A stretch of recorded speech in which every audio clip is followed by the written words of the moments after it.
And that causes all this suffering from the various parts of you. These parts are based on suffering or impure causes. And that's why they are coming apart. And,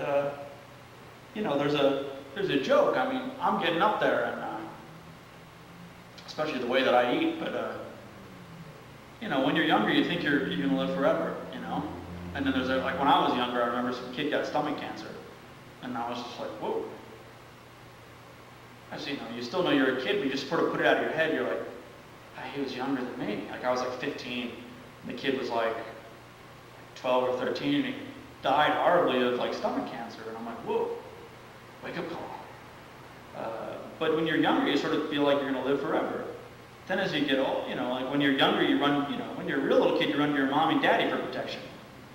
Then as you get older, you run to maybe your police force or friends, or I don't know. Then you get to a point where you're running to your doctor for protection. Ultimately, it's like a joke amongst old people. When I was in Manhattan and I had a health plan, I accidentally got a doctor that was in an old people's building, and it was a trip watching the line of old people coming down. It's like they're like, it's like the equivalent of when you're in your teens, you're trying to score good drugs in Washington Square Park. Like they're trying to, so you got this doctor? Let me tell you, I know an ophthalmologist. I know, because it's just like everything's falling apart. The goal of Buddhism is not to work with that kind of shittiness of reality, the fact that everything falls apart, and is pain and suffering. The purpose of it is to radically transform it, to actually change, to transmute that body. If this body had some kind of body and mind, had some kind of inherent existence, then the mind couldn't change. You couldn't put seeds into the mind. They wouldn't flower. They wouldn't change. And this body, you couldn't change this body. But because this body doesn't have an inherent suffering quality, it can change and you can get to liberation. And that's the whole purpose of this text. Let me think. Is there anything I didn't cover?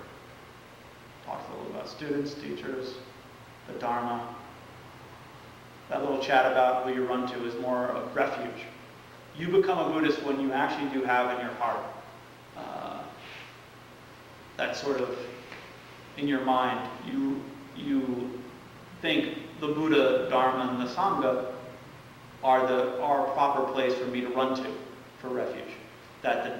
And in that Buddha, Dharma, and Sangha, throughout it is, a Buddha is a person who has seen emptiness directly, had bodhicitta in his heart, and has perfected it. The Sangha is a person who has seen emptiness directly, the real Sangha. And Sangha means any Buddhist follower that's around you. Anybody who's had that realization in meditation. They call Sangha people with red robes, but we're not real Sangha. The actual Sangha are people who've meditated on this stuff and got the benefit. And the Dharma is like texts. But the actual Dharma is the realizations that come from studying these texts.